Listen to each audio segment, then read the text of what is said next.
연수위원장님께서 민주당의 가치와 서울시 지방선거라는 주제로 특강을 내주시겠습니다. 힘찬 박수로 맞이해 주시기 바랍니다.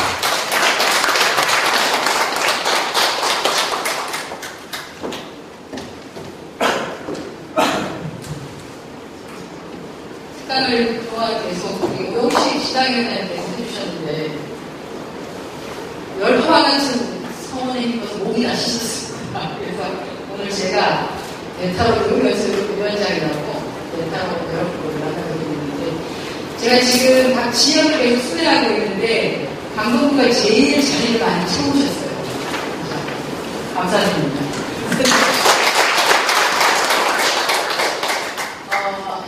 들어가기 전에 하나 여쭤보겠습니다. 여기 계신 분들 중에 민주당 당원이 된 지 가장 오래되신 분이 내가 그런 것 같다. 노무님 되게 오래되고 노무님 언제 가입하셨어요? 처음 시작부터 지금까지예요. 그러면 왜 의인들을 부르시려고?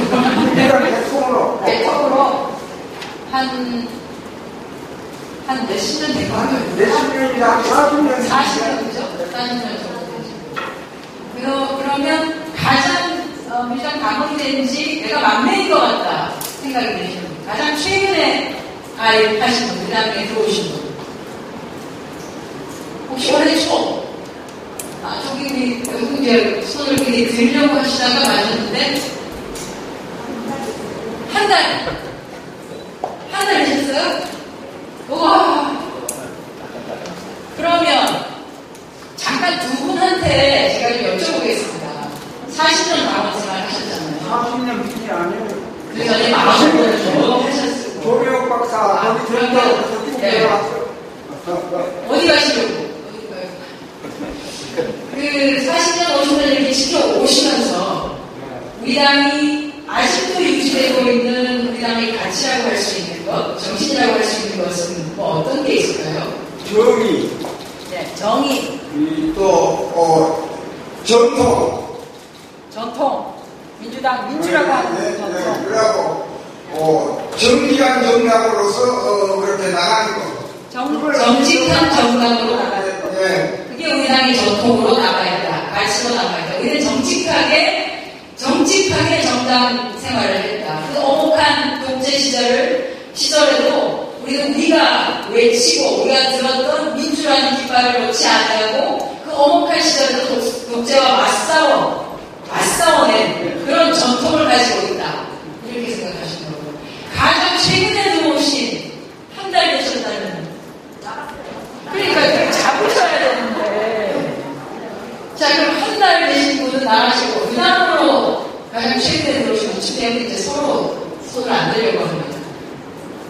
올해 가입하신 분 2013년에 올해 우리 당에 가입하신 분 2012년 2010 사무국장이 어디 계세요? 우리 사무국장님 하셨는데 아니 제가 여쭤보고 싶은데 아니 그냥 정말 솔직히 이런 걸 부르는 게 아니고 어떤 동기로 우리 당에 가입을 하셨는가 2010년 이후에 가입하신 분들 안 시킬 테니까 손만 들어주세요. 아무께서 진짜요 없으니까 2006년부터 2010년 사이에 가입하시고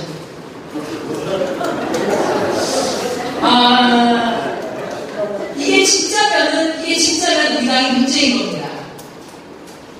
여러분이 정말로 그냥 손을 들지 않으신 거 사실인데 손을 들지 않으신 거면 우리가 그냥 이렇게 웃고 넘어갈 수 있지만 그게 아니라 40년을 넘게 우리 당의 전통을 가치를 중시해서 당원으로서 유지하고 계신 분이 있는 반면에 최근 들어서 흔히 말하는 젊은 피가 새로운 피가 수혈되지 않는다라고 하는 건 그건 우리 당이 문제가 있다는 거예요. 왜 손을 안 드세요? 그러니까 그런데 이게 사실입니다. 우리 당뿐 아니라 대체적으로 진보정당이 아닌 새누리당과 민주당 양분의 정당이 처해 있는 또는 목도하고 있는 현실이 무엇이냐 하면 전통적인 지지층을 기반으로 해서 어떻게든 유지가 되고 있고 새로운 피가 수용이 잘 되지 않는 거예요. 우리 당의 매력을 느껴서 우리 당에 들어오려고 하는 사람들이 점점 줄어들고 있는 거죠.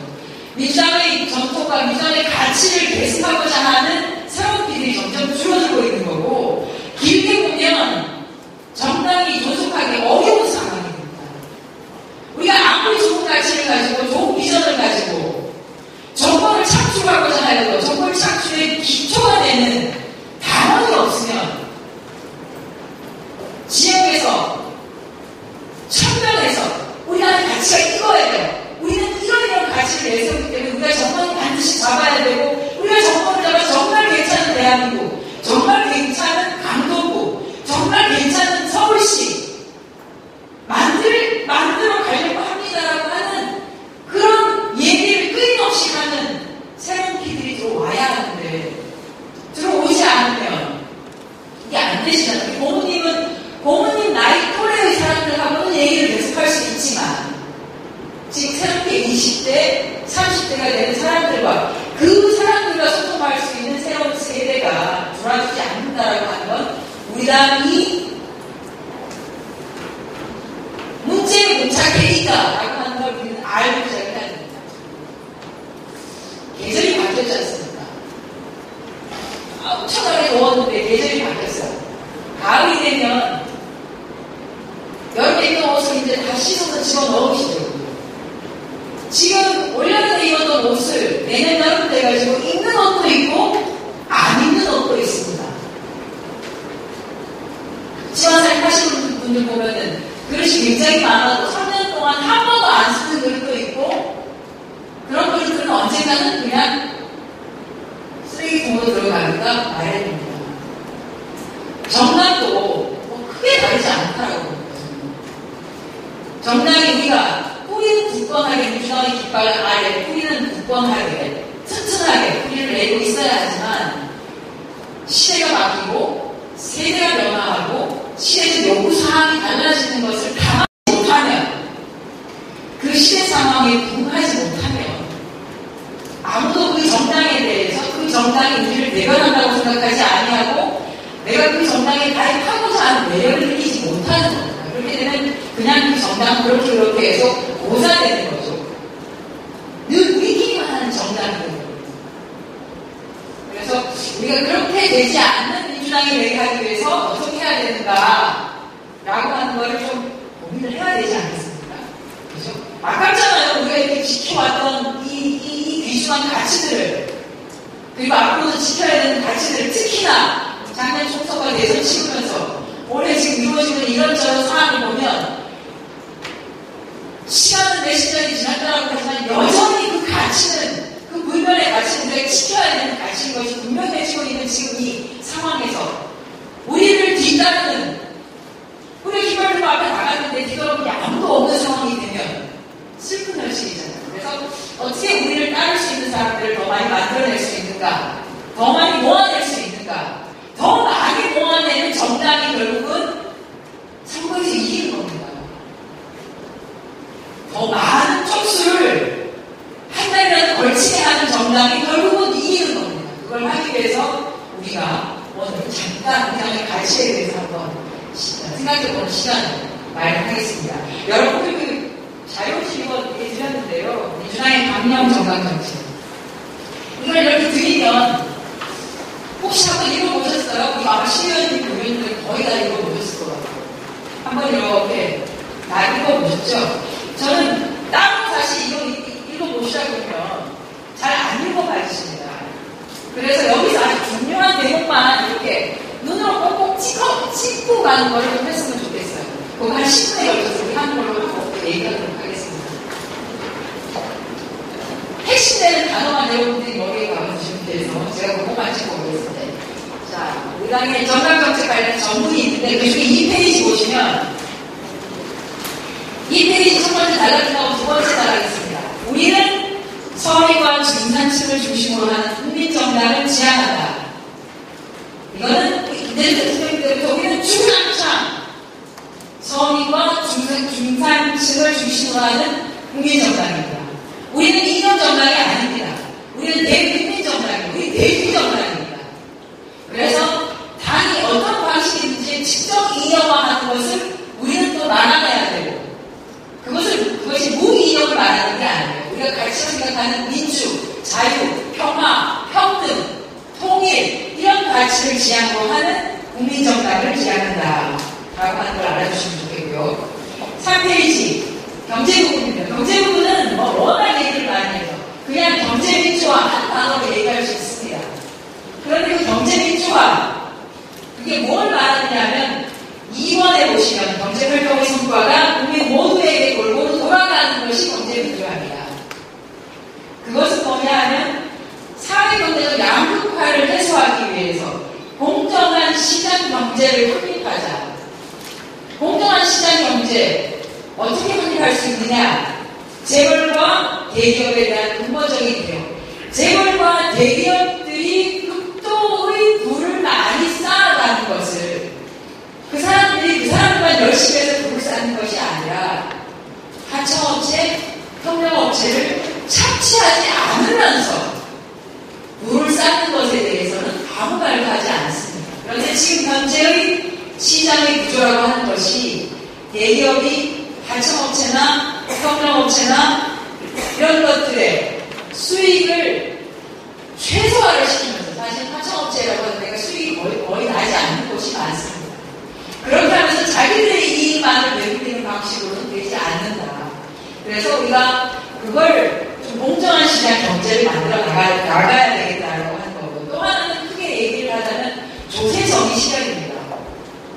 삼성이라고 하는 대그룹이 전기료로만 1년에 연간 혜택을 받고 있는 것이 몇 천억이 된다고 하잖아요. 몇 천억. 전기료를 산업용 전기료를 실제 발전 단가가 킬로와트당 예를 들어서 1,000원이다.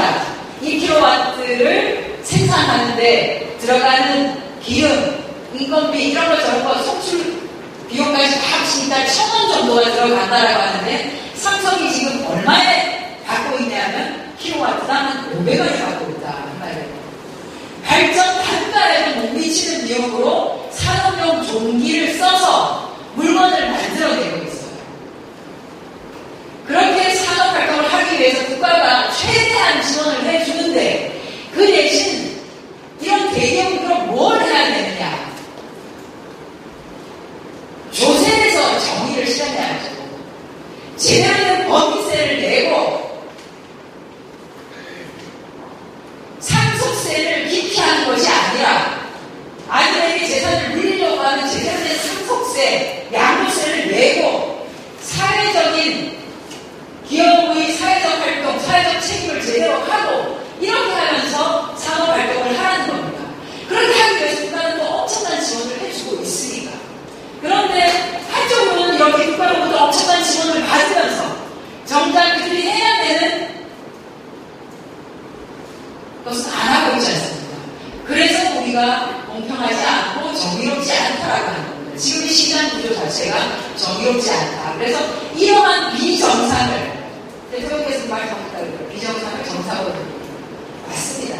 그런데 여전히 부자감세 또는 법인세, 강세 이런 걸 지금 처리하고 있지 않고 있죠. 지난 이명박 정권 때 부자감세 처리로 지금 부자감세 때문에 한 거의 100조 가까운 돈이 세금으로 들어와야 되는 것이 안 들어오고 있는데, 그것을 사실 지금 처리를 해야지만이 어제 오늘 문제가 되었던 우리 기초연금, 그것도 일정 부분 감당을 하고, 또 문제가 되고 있는 부산교육의 재원, 그것도 감당을 하고, 그리고 고등학교 교육까지 의무교육하겠다고 하잖아요. 그것도 재원을 충당하고, 대학생들 감각등록금 자문을 조사라도 한다고 하지 않습니까? 그것도 충당을 하고, 건강보험료 많은 부분 차지하고 있는 간병료 어쩌고저쩌고 하는 그런 것도 좀 한다고 하는데 그런 것도 충당을 하고, 결국은 조세에서 충당이 돼야 되는데 부자감세 처리를 하지 않냐고 그냥 여전히 유지력을 가지고 있는 세금을 내고 있는 자영업자 또는 세금을 내고 있는 우리 근로소득자, 이 사람들한테서 조금이라도 더 올려서 세금을 더 충당하겠다라고 생각을 하니 조세 저항은 당연히 있기 마련입니다. 우리가 왜? 이거 똑같습니다. 배가 고픈 건 같이 배가 고픈 건 다 참는데 배가 아픈 건 못 참는 거하고 똑같은 거예요. 나도 세금을 내는데 나보다 잘 사는 사람도 세금을 듬뿍듬뿍 내고 법인세도 듬뿍듬뿍 내고 하는데 중산층 여러분도 세금을 조금만 더 내주셨으면 좋겠다 라고 하면 저는 국민들이 그렇게 저항이 심하지 않을 거라고 봅니다. 다 내는데 내가 또 조금 더 내가지고 우리 어르신들 제대로 보살필 수 있고 우리 아이들 제대로 키울 수 있고 학생들한테 교육 제대로 시킬 수 있고 대학생들 자금 줄 수 있다고 하면 누가 그렇게 반대하겠어요? 다 나와 하게 되는 일인데. 그런데 그게 아니라 나보고만 내라고 하니까 나는 지금도 잘 내고 있는데 나보고만 내라고 하니까 문제인 거고. 그래서 경제민주화는 결국 조세의 정의를 실현하는 부분이고 지금 비정상이 되어 있는 대기업가, 중소기업가의 이 양극화 부분을 사실은 제대로 돌리는 문제다 이렇게 보시면 됩니다. 이렇게 설명해 주시면 좋을 것 같고요.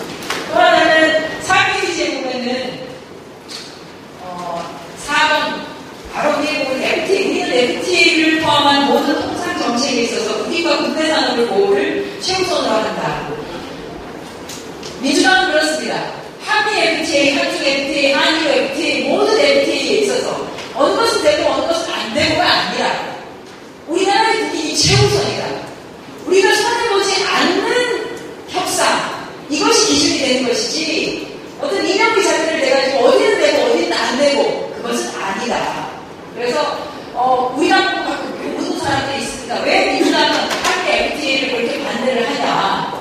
아니 우리는 한미 FTA만 반대하는 것이 아니다. 한미 FTA에서 불공정하게 체결되어 있었던 통상 정책과 관련된 문제를 제기했을 뿐이지 그것이 정상적으로 체결된다고 반대할 이유가 없었다. 사실 2008년에 있었던 그 쇠고기 파동 때도 우리가 그렇게 많이 입국에 나가서 외쳤기 때문에 그나마 30개월 미만 쇠고기가 수입된 거지 않습니까? 그게 아니었으면은 연령비 제한이 없는 소고기를 수입하려고 했었잖아요. 근데 정부는 뭐라고 했습니까? 연령비 제한을 두지 않는다고 하더라도 30개월 이상까지 키우는 소가 없다. 그렇기 때문에 대한민국에 수입이 되지 않을 것이다 그랬어요. 근데 그거 안 된다라고 해서 30개월 미만의 원령의 소고기로 제한을 하고 하는 것을 우리가 결국 그 획득을 해낸 겁니다. 그렇게 보시면 될 거고요. 그리고 이제 하나 더 보면 5페이지에 복지 나와 있습니다. 복지하면 이제는 우리가 발톱을 뜯었을 텐데 보편적 복지 얘기하죠. 오늘 아침에 신문에 또 그 얘기 나왔어요. 이번에한테도 그럼 20만 원 줘야 된다. 이거 제가 한번 여쭤볼게요. 자, 이번이 전공부 막 이런 그룹사한테 20만 원 주면 안 된다. 네, 여기 계시죠? 20만 원 줘야 된다.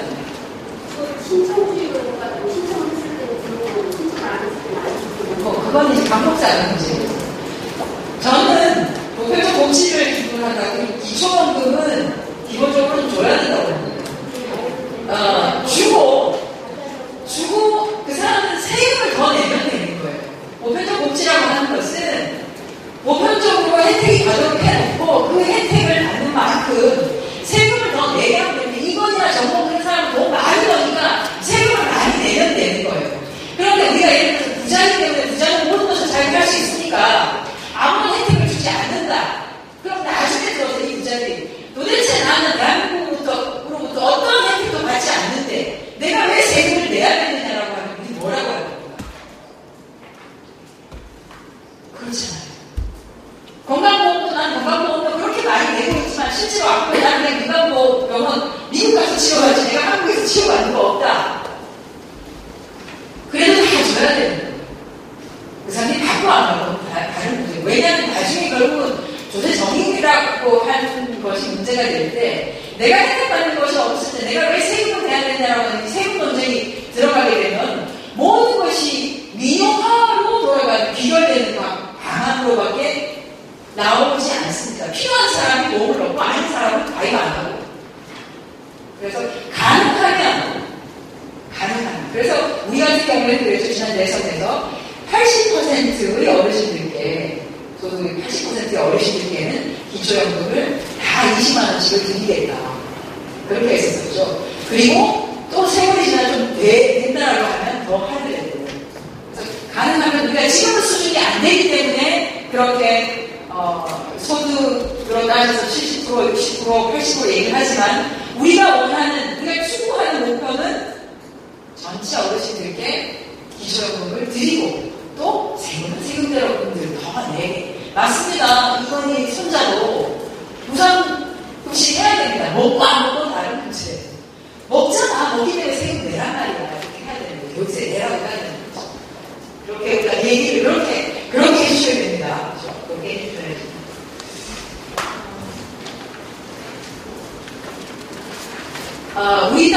우리 당이 새누리당하고 가장 크게 이렇게 차별화가 되는 것이 통일정책과 관련한 부분입니다.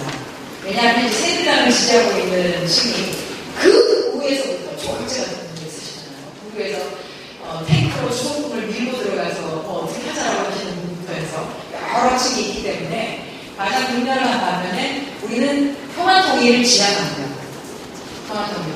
저는 가끔 그런 생각을 해요. 예를 들어서 대북 강화, 그러니까 막 공세를 하거나 또는 조갑재 씨가 말한 것처럼 탱크로 밀고 들어가서 과연 우리가 통일을 이루어냈을 때 그러면 우리가 탱크를 한번 생각을 해보시죠. 자, 우리가 탱크를 밀고 들어갑니다. 그럼 북한은 가만히 있습니까? 우리가 탱크를 밀고 들어갈 동안 저는 가만히 탱크로 와주세요. 이렇게 하고 있나요? 절대로 그렇게 아니죠.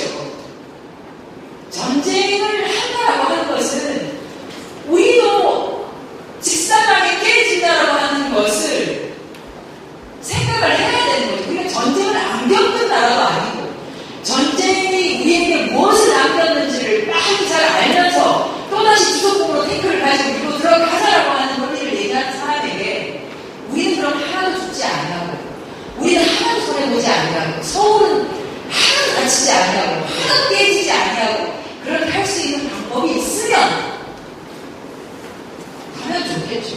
근데 그것은 현실적으로, 논리적으로 불가능합니다. 그렇기 때문에 평화통일을 하자는 거예요. 또 하나는 경제의 격차가 지금 엄청나게 나는 상황에서 우리는 그다음 상당히 잘 살잖아요. 북한보다. 상당히. 저쪽은 너무나 못 살고 있고 정말 기득권 얼마를 제외한 나머지는 하루 3끼를 못 먹는 사람들이 대부분인 거예요. 이 상태에서 바로 통일을 한다? 그러니까 저쪽에서도 뭐라고 얘기하면 통일 비용을 엄청나게 많이 들기 때문에 통일하면 안 된다. 통일 비용을 줄이기 위해서라도 우리가 뭘 하자 그랬습니까? 개성공단 같은 거, 해지공단 같은 거, 공단을 많이 세워서 거기도 먹고 살 수 있는 경제가 어느 정도 수준에 올라서 정말로 나중에 통일이 됐을 때 큰 영향이 없게끔, 정말 큰 충돌이 일어나지 않게끔, 통일이 되다라고 하면 북쪽에 있는 사람들이 다 남쪽으로 내려와서 남쪽 시장이 엉망진창이 되는 그런 상황이 벌어지지 않으려고 하니 거기에도 경제가 어느 정도 일어서게끔 해주자라고 해서 우리가 그런 경제 활성화 정책을 핀 거 아닙니까? 그게 어떻게 터주기입니까? 그거야말로 대한민국의 미래를 생각하는 거죠. 지금 새누리당은 대한민국의 미래, 우리 아이들의 미래를 생각하는 사람들이 아니에요. 지금 내가 어떻게 먹고 살아야 되는데, 내가 지금 기득권을 누리고 있는데, 내 권력을 누리고 있는데, 그 권력을 유지하기 위해서 북한은 그냥 이용하는 수단, 그거일 뿐인 것이고, 실질적으로는 고민을 안 하는 거죠. 그래서 대북 정책에 있어서 우리는 정말로 혁혁한 차이를 보입니다. 그렇게 해서 또 하나 있습니다. 북한이 이렇게 경제 자유권이 많아지고 하면 우리가 중국을 봐도 알지 않습니까? 시장 경제가 들어간다라고 하면 사람들이 눈을 뜬다는 거예요. 사람들이 눈을 뜨는 거예요. 저 김정일 체제가, 김정은 체제가, 이 체제만이 다는 아니구나. 시장 경제가 그렇게 나쁜 것은 아니구나. 내 물건이 있는 게 이렇게 좋은 거구나. 사람들이 눈이 뜨인다라고 하면 스스로 우리도 87년, 우리도 독재에 저항해서 한없이 싸우지 않습니까? 그건 뭐냐면 우리가 눈을 떴기 때문에 그런 거 아니에요. 마찬가지로 북한에 있는 사람들도 눈을 뜨게 만들어야 되는데 바깥에서 이렇게 봉쇄 이렇게 해놓고 바깥에서 눈을 뜨세요 얘기를 하면 그 사람들이 눈을 뜹니까? 못 뜹니다. 그러니까 경제 물꼬를 타서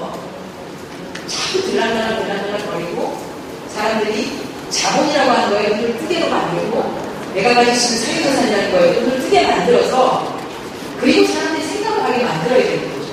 이게 다르지 않은 정권일 수도 있다. 이런 체제가 한없이 좋은 것은 아니다. 그래서 그 안에서 자연스럽게 그게 돌아가게 해야 되는 거죠. 그래서 저기 중동에서 일어났던 자스민 혁명 같은 꼭 그 형태는 아닌데도 자연스럽게 북한에서 스스로가 깨우쳐서 너나를 이끌어낼 수 있는 그렇게 되는 것이 우리의 가장 좋은 방법 아닌가요? 그거 외에 저는 지금 현재 이 체제 하에서 우리가 어느 다른 좋은 방안들을 과연 보내낼 수 있겠는가. 그래서 이 통일과 관련된 부분에 있어서는 누가 얘기를 하더라도 우리가 지향하는 것은 이렇게 미래지향적이고 나 하나만 잘 사는 것이 아니라 대한민국 미래를 위해서 하는 것이다 라고 하는 것을 얘기를 해주시는 건 좋은 것 같습니다. 여기 차이가 있고 또 하나는 나머지 거 비슷합니다. 우리가 아까 이구영 기자님도 그랬고 신재건 의원님도 그렇고 정말 목소리 높여서 말씀해 주셨던 9페이지에 있습니다. 강력하고 지속적인 권력개혁과 청년사회는 우리는 그래서 검찰과 경찰, 국정원, 국세청 등 권력부의 개혁을 추구한다. 항상 권력을 가진 기구는 권력에 빠지게 되어 있습니다. 그 권력이 언젠가는 조직의 이기가 되고 조직이 정치하게 되고 그래서 늘상 권력을 가진 기구들은 끊임없이 개혁을 하고 국민이 눈을 부릅뜨고 지속적으로 변화를 촉구해야 됩니다. 그걸 국회가 역할을 하고 있는 것이고 국민이 대변하라고 국회를 만들어 놓은 거 아닙니까? 그래서 국회는 호시탐탐 권력화되어가고 있는 이런 권력기구에 대해서 끊임없이 한 번 개혁하고 끝나는 것이 아니라 정권이 바뀔 때마다 새로운 방식으로 개혁하고 끊임없는 개혁을 통해서 그 권력기관들이 권력의 자유와 권력에 심취되지 않게끔 하는 견제를 끝없이 놓치면 안 된다는 것입니다. 그래서 저희가 이번에도 국정개혁안을 냈고요. 새누리당에서는 그게 뭐 무슨 종북 세력을 아예 그냥 맞춰서 잡지 말자고 하는 아니다 이렇게 얘기하는데 사실은 그 내용이 예전에 자기들이 한나라당일 때 2003년에 내서 2006년에서도 자기들이 내던 안하고 다르지 않은 안입니다. 똑같은 안입니다. 그게. 그래서 막 얘기하다 보니까 자기들을 지금 때리고 있는 상황이 돼서 멀쩡해진 그런 상황이 되고 있습니다. 국정원 오늘 검찰에서 내 자료에 하나 이런 게 나왔었습니다.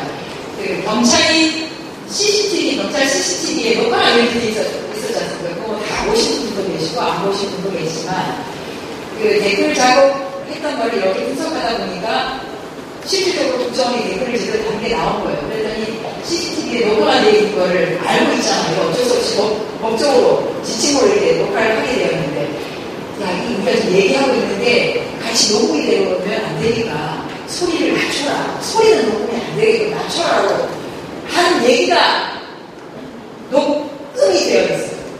그랬더니 여기 있는 사람이 볼륨을 최대한 낮췄습니다. 그랬는데도 녹음이 된 거예요. 김영판이 그렇게 떳떳하게 CCTV 녹음된 동영상을 보면 나의 무죄를 확신한다! 라고 얘기를 할 수 있었던 것은 녹음이 안 됐을 것이다! 라고 하는 확신이 있었기 때문입니다. 김영판은 잘못 친 거죠. 그것까지 녹음이 다 되어 있었다는 것을 재판부가 다 확인을 했습니다. 그래서 국정원, 경찰, 검찰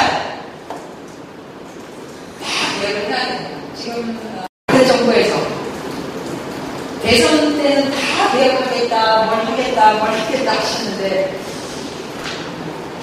정권을 다 넣고 나니까 정말 예전에는 유체이탈을 하고 쓰신다 이런 생각을 했지만 대통령이 되시고 난 때는 저분이 정말 우리의 행정부의 수반이 맞나 싶을 정도로 우리나라는 전혀 관계가 없다는 식으로 말씀을 하셔서 너무 답답하게 합니다. 좀 그렇지 않아요. 좀 책임지는 모습을 보였으면 좋겠다. 국정개혁과 관련해서 본인이 내가 정말 댓글 몇 개 때문에 당선이 되겠습니까? 라고 지난번 3자회담 때 김한길 대표에게 그 얘기를 하죠. 정말로 내가 댓글 때문에 당선됐다고 생각하십니까? 댓글 때문에 당선 당선이 됐다 안 됐다를 가지고 얘기를 하는 것 자체가 저는 적절하지 않은데 생각으로 정말 적절하지 않은 해석이 아닌가. 우리가 지금 문제를 제기하고 있는 건 뭡니까? 국정원이라고 하는 정치적 중립을 지켜야 되는 권력기구가 자기들이 봤을 때 이쪽 정당이 정권을 잡았으면 좋겠다고 정치적 판단을 내려서 이쪽 정당의 후보가 대통령이 됐으면 좋겠다는 일념을 가지고 반대 정당의 후보가 되는 사람들을 떨어뜨리기 위한 실질적이고 직접적인 행위들을 인터넷을 통해서 한 거 아니에요. 특별한 부서를 만들어서 쭉 사실 정권을 옹호하는 그런 행위를 해오다가 선거 때에서는 실질적으로 선거에 개입하는 행위를 한 거 아닙니까? 이게 어떻게 댓글 몇 개 때문에 내가 대통령이 됐다고 생각하십니까? 내가 이겼다고 생각하십니까? 라고 하는 본만이 전도되는 해석을 낼 수가 있는지 정말 좀 이해할 수가 없고요. 만약 계속적으로 정말로 대통령께서 그런 생각을 갖고 계시다고 하면 우리 민주당은 예전에 우리가 독재의 항거에서 싸웠던 그 시점으로 저는 돌아가야 된다고 봅니다. 왜냐하면 시대가 이렇게 바뀌고 우리가 IT를 쓰고 있고 이런 특수성이 정보는 공개되고 하지만 최고 통수권자라고 하는 사람 그 본인 생각하고 있는 사고방식이 바뀌지 않는다라고 하면 우리도 그때 그 마음으로 돌아가서 여러 가지 수단과 방법을 통해서 싸워야 되는 거죠. 싸워야 되기 때문에 오늘 우리가 이렇게 모여서 이런저런 얘기를 해보고 있습니다. 나머지는 한 번쯤 여러분 시간 되실 때 읽어보셨으면 좋겠다는 생각이 들고요. 시계가 없어서 저한테 50분이 주어졌다고 했는데 제가 3시 몇 분 남았나요?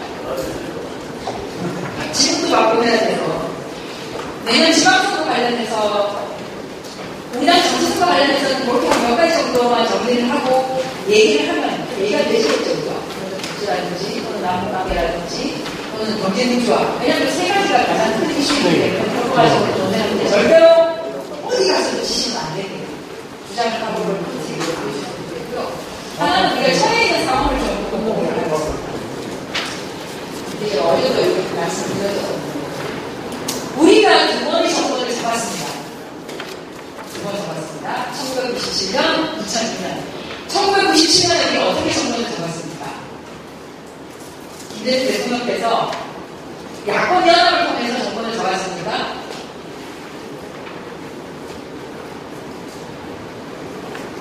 답변이 없으신가요? JP 아니요. 제가 무서운가 봐요. DJP 연합을 했죠. JP는 보수입니다. 그죠? 보수입니다. 우리는 야권 연합을 통해서 정권을 잡은 것이 아니라 일정 부분 보수 연합을 통해서 정권을 잡았습니다. 보수 연합을 통해서 정권을 잡았습니다. 자, 2002년으로 또 돌아가고 있습니다. 2002년 우리가 또 어떻게 정권을 잡았나요? 정몽준이라고 하는 분과 연대를 했었습니다. 그죠? 그 21세기 정치연합인가요? 아무튼 연합이 만들어졌었고 정몽준 대표가 거기 있었었고 어쨌든 후보 단일화의 과정이라고 하는 그리고 정몽준으로 대표되는 그 세력은 사실은 보수 정당의 형태를 띈 그룹이었습니다. 기억나시죠? 그죠? 지금 정몽준 당시 대표도 새누리당 가 계시고 그때 막 역할을 했었던 김해 이런 사람들 청와대 대변인으로 갈고 한거 보면 그 다음은 보수 정당이 맞습니다. 그런 사람들이 지지했었었고 지금 새누리당은 뭘까요? 지금 새누리당은 그때 우리와 같이 연합을 했었던 보수라고 할 수 있는 JP 그러니까 자민련에 해당되는 정당은 지금 어디에 가 있습니까? 지금 새누리당으로 가 있습니다.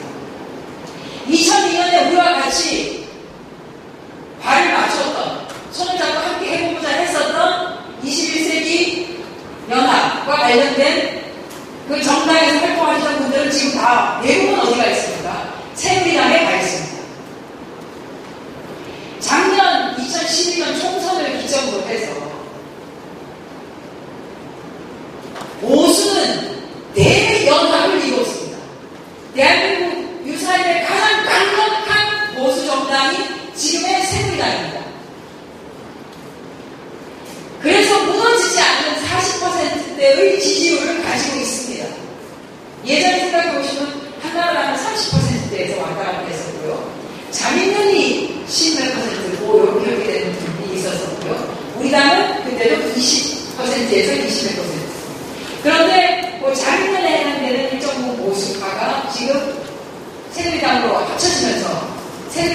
그야말로 보수 대연합을 이룬 유사일의 가장 강력한 보수 정당입니다. 보수 연합입니다. 우리가 맞서고 있는 보수당은 그냥 새누리당이 아니고 정말로 강력한 대연합을 이룬 보수 정당입니다. 그걸 우리가 알아야 됩니다. 자, 그럼 우리는 또 어떻게 되겠습니까? 우리는 작년에 그래서 야권 대연합을 했죠. 야권 연대를 했습니다. 야권 연대를 했는데 막 찌걱 하면서 야권 연대를 했습니다. 언론으로부터는 민주당이 더 많이 내려놓지 않는다, 큰형님이 돼가지고 더 손해보지 않는다, 온갖 것을 들여 마시면서 야권 연대를 했는데 1년 지나고 나니까 그때 야권 연대를 잘했는지 못했는지 막 이 얘기하고 있습니다. 언론도 매일매일 달라지니까. 근데 우리는 그때 절체절명이었죠. 야권 연대 하지 않는 어려운 상황이었습니다. 서울 수도권에서 우리가 이긴 데를 보십시오. 우리가 진 데를 보십시오. 이긴 곳도 1000평 미만으로 이긴 곳이 부친이 있고, 진 곳도 1000평 미만 몇백 곳 차이로 진 곳이 부친이 있습니다. 그런데 야권 연대를 하지 않았으면 우리가 과연 127석을 가질 수 있었겠어요. 어려웠을 거다.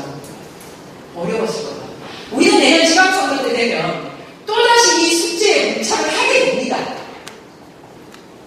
지금은 안 할 거야. 우리 말로 서가지고 뭐 어떻게 싸울 거야, 저쩔 거야 이렇게 하는데, 저쪽이 가장 강력한 보수 대연합을 이루고 있는 상황에서, 저쪽이 흩어지지 않는 상황에서 우리는 연대하지 않고 과연 지방선거에서 이길 수 있는가? 그래서 고민해야 됩니다. 어떻게 할 것인지 고민해야 됩니다. 무조건 안 한다고 할 것이 아니라 고민해야 됩니다.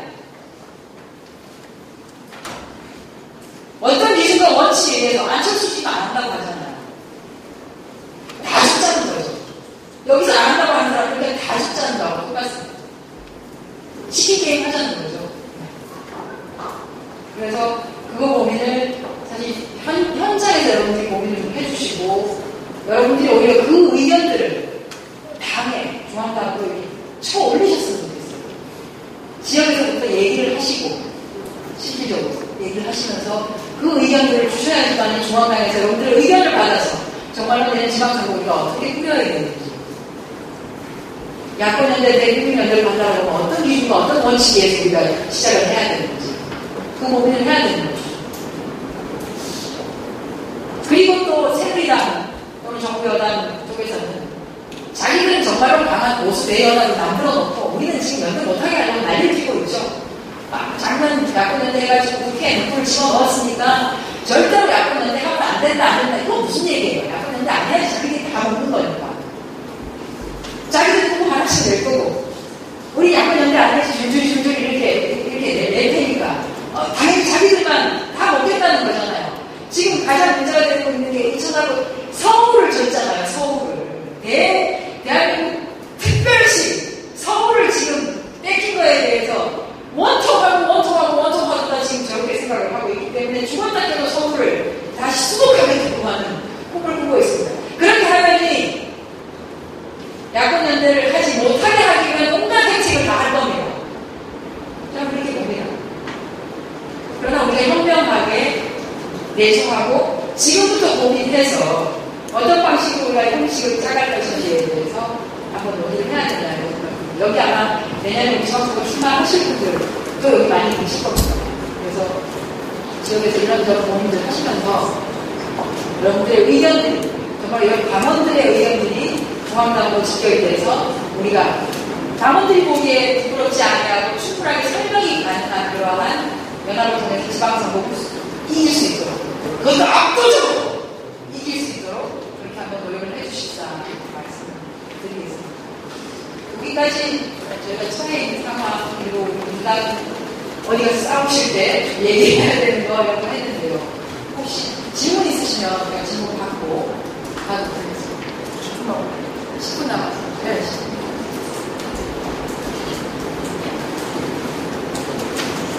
특별히 질문이 없으시면 여러분들 해주시기가 조금 일찍 드리는 걸로 하겠습니다. 네, 없으시면 감사합니다.